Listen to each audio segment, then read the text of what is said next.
conosco a participação do Diego Amorim. Alô, Diego. Bom dia, Heródoto. Bom dia a você. Bom dia aos ouvintes da Nova Brasil FM em todo o país. Uma excelente semana. Diego, é fato que depois desse feriadão prolongado, hoje o pessoal chega com a força toda aí para resolver todos os problemas do país. Nada, ainda estão de ressaca, Heródoto. Talvez amanhã Brasília comece a se movimentar de verdade. Por enquanto, está todo mundo comendo ovo de Páscoa ainda. Mas e aí? Olha só, Heródoto.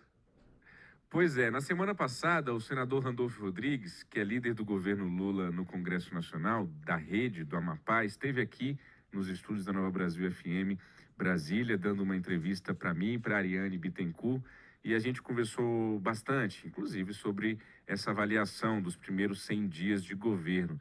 Eu perguntei a ele, Heródoto e ouvinte, o que fazer para que a gente não fique mais 4 anos combatendo e discutindo e tratando da ideologia pela ideologia e o governo acabe se esquecendo de tocar os problemas reais do país, que continuam sendo os mesmos. As pessoas querem combater a fome, querem mais emprego, querem mais renda, querem o crescimento da economia, querem a redução da desigualdade.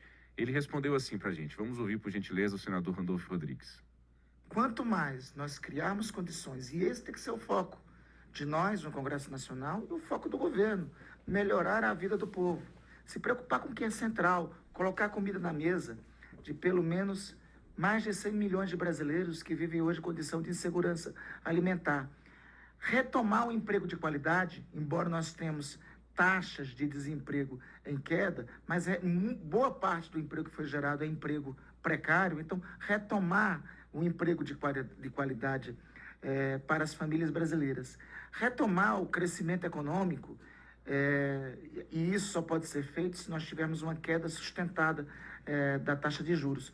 Então, quanto mais nós levarmos a satisfação das necessidades que o povo quer, que é comida na mesa, a vacinação de volta, educação, saúde, como dizia o saudoso Ulisses Guimarães, em 1988, só é cidadão quem lê e escreve, tem hospital e remédio, lazer quando descansa. Essa tem que ser o nosso trinômio da atuação enquanto governo. A gente brincou no início aqui, Heródoto, se Brasília vai voltar a funcionar para valer hoje depois do feriado, mas a verdade é que o Congresso está travado, né? Nós estamos aí no dia 10 de abril, muitas comissões, inclusive as comissões mistas para se avaliar as medidas provisórias, ainda não estão completamente instaladas. A gente teve pouquíssimas votações, quase nada de votação importante ainda nessa legislatura, uma queda de braço ali entre Rodrigo Pacheco, presidente do Senado, e o Arthur Lira, presidente da Câmara, em relação às medidas provisórias, mas o senador Randolfo Rodrigues prometeu e garantiu a gente aqui no finalzinho da semana passada, antes do feriado, de que nesta semana sim seriam votadas pelo menos 4 medidas provisórias importantíssimas.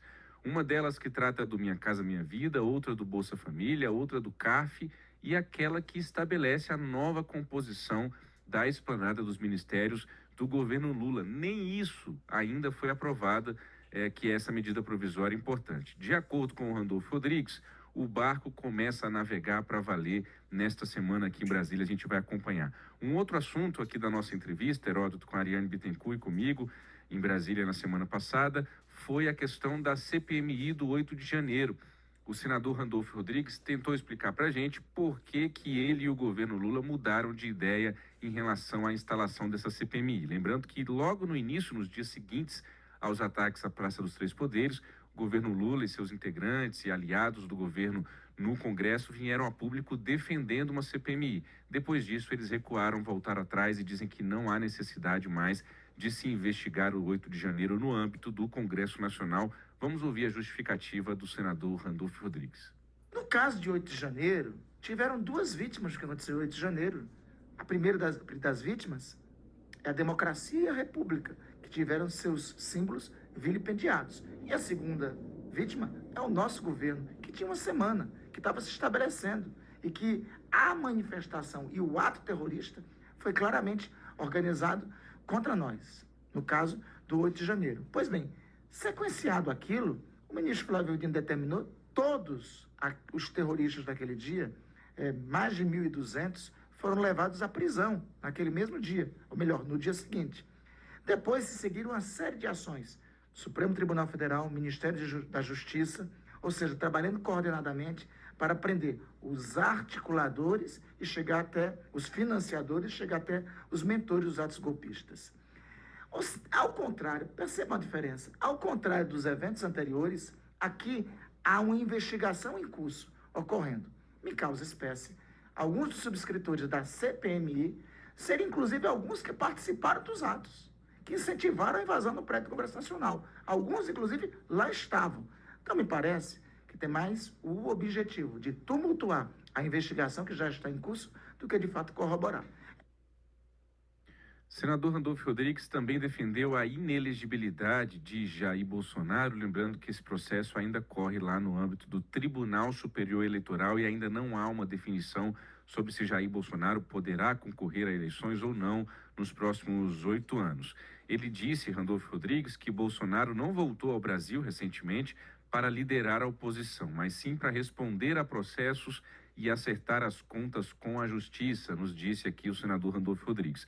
Por fim, para concluir, Heródoto e ouvinte, eu também perguntei, claro, eu e Ariane Bittencourt, ao senador que é líder do governo Lula no Congresso Nacional, sobre a questão da economia.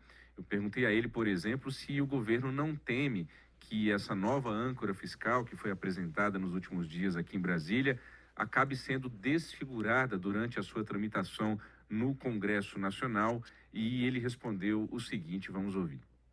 Temer, sempre tememos, mas eu tenho tranquilidade de que nós teremos o número de votos necessários na Câmara e no Senado para aprovar a âncora fiscal conforme ela vem.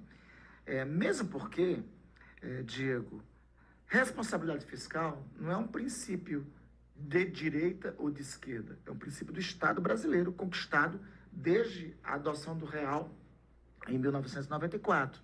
Não é um princípio de posição política, é um princípio civilizatório.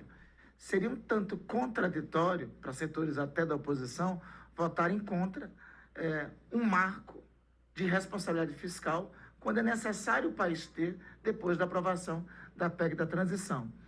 Então, eu estou tranquilo, nós estamos tranquilos, as lideranças do governo, a coordenação política do governo, que conseguiremos os votos necessários na Câmara e no Senado para aprovar a âncora fiscal na matriz que foi preparada pelo Ministério da Economia. Depois disso, reforma tributária. Depois disso, reforma tributária. Eu estou convencido, Diego, que com a aprovação da âncora fiscal, nós teremos um impacto já na redução da taxa de juros. Se o nosso cronograma for cumprido e nós conseguirmos votar pelo menos a primeira parte da reforma tributária até agosto, e eu acho que é possível isso, nós podemos ter um impacto de até 10% no produto interno bruto, isso ao longo de 4 anos. Estarão abertos caminhos para a retomada do crescimento econômico. Tá aí o senador Randolfo Rodrigues, que é líder do governo Lula no Congresso Nacional, nessa entrevista exclusiva aqui à Nova Brasil, Brasília. Heródoto, bom dia, uma excelente semana. Pois é, Diego, como você lembrou que o pessoal aí está segunda-feira, breque de mão puxada, etc, nós colocamos aqui um sobe-somzinho para essa turma aí. Escuta aí. Bom demais, vamos lá. É devagar, é devagar.